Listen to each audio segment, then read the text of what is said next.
আমার বড় ভাই কাজী মোহাম্মদ জাহাঙ্গীর, উনি একজন বীর মুক্তিযোদ্ধা। আপনারা ওনাকে অনেকেই মুক্তিযোদ্ধা হিসেবে ওনার যারা আছেন তারা তো সবাই চিনে নেই। তাছাড়াও এলাকার অনেক মুরব্বিয়ান আছে, ওনারাও ওনাকে চিনেন ভালোভাবে। উনি ওনার ছাত্র জীবন থেকে কর্মজীবন পর্যন্ত উনি এলাকার সাথে ওতপ্রোতভাবে জড়িত ছিল। সমাজের গরিব দুঃখী শ্রেণীর মানুষের সাথে সবার সাথে উনি সম্পৃক্ত ছিল। সুখী দুঃখে সবার সাথে উনি আগায় যাইতেন। আমার জানা মতে উনি কেউ যদি অসুস্থ থাকতো, এলাকার বা গ্রামের মুরব্বী ওনাদেরকে উনি সবসময় দেখতে যাইতেন, আত্মীয় স্বজনও দেখতে যাইতেন। সবার যেই কাজটা আমার বড় ভাই দ্বারা হয়েছে আমরা সেটা এখন পর্যন্ত পারি নাই।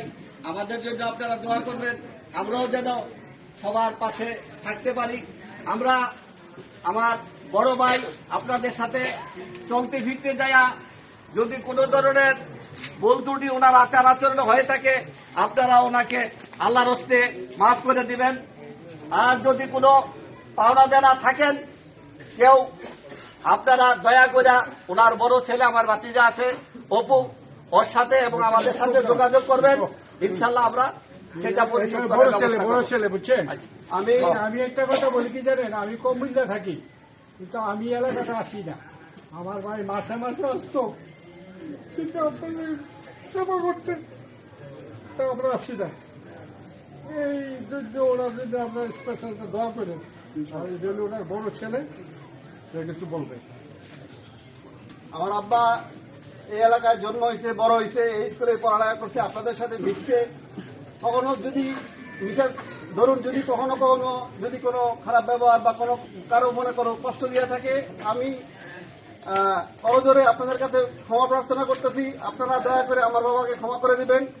আর চলতে ফিরতে যদি কারো কাছে কোনোদিন কোনো লেনদেন করে থাকে যেটা আমরা জানি না, আপনারা জানেন, যদি কোনো দাবি দেওয়া কারো কাছে কখনো যদি কোনো দাবি দেওয়া থাকে, কোনো ঋণ থাকে, আমার কাছে বলবেন। আমি আমার দুই ভাই আছে, আমার চাচারা আছে, সবাই মিলে ইনশাল্লাহ পরিশোধ করে দেব। আমাদের জন্য আপনারা দোয়া করেন। ভালো থাকবেন সবাই। আসসালামু আলাইকুম।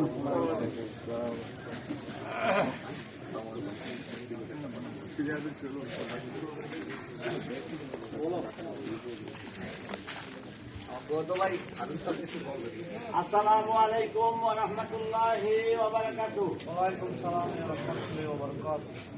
আল্লাহ পাক রব্বুল আলামিন পবিত্র কোরআনে ইরশাদ করেছেন, আইনামা তাকুনু ইউদরিকুমুল মাউত ওয়ালাউ কুনতুম ফি বুরুজিন মুশাইয়্যাদা। এক জায়গায় বলছে, আরেক জায়গায় কি বলছে? কুল ইন্নাল মাউতাল্লাযী তাফিরুনা মিনহু ফাইন্নাহু মুলাকীকুম সুম্মা তুরাদ্দুনা ইলা আলিমিল গায়বি ওয়াশ শাহাদা ফায়ুনাব্বিউকুম বিমা কুনতুম তা'মালুন। আরো অনেক আয়াত আছে মিত্রা, এত সম্পদ পাওয়া যাবে না, ব্যাখ্যা সম্ভব না। আল্লাহ পাক রব্বুল আলামিন ইরশাদ করেন, আমাদেরকে আল্লাহ পাক বলেন, আইনামা তাকুনু, তোমরা পৃথিবীর যে কোনো জায়গায় মাটির দুর্গেও যদি তোমরা অবস্থান করো, মালাকুল মউত ওইখানে যে তোমার সাথে মোলাকাত করবে, ঠিক না? তারপরে ওই 2 নম্বর কথা আছে, বলছেন কুল ইন্নাল মাউতাল্লাযী, আল্লাহ পাক ওইখানে বলেন, এই দুনিয়ার মানুষ তোমরা সতর্ক হও, যারা আমি আল্লাহ নিকটে মৃত্যুর ভয়ে যারা পলায়ন করতেছ, নামাজ থেকে যারা দূরে সরে থাকতেছ,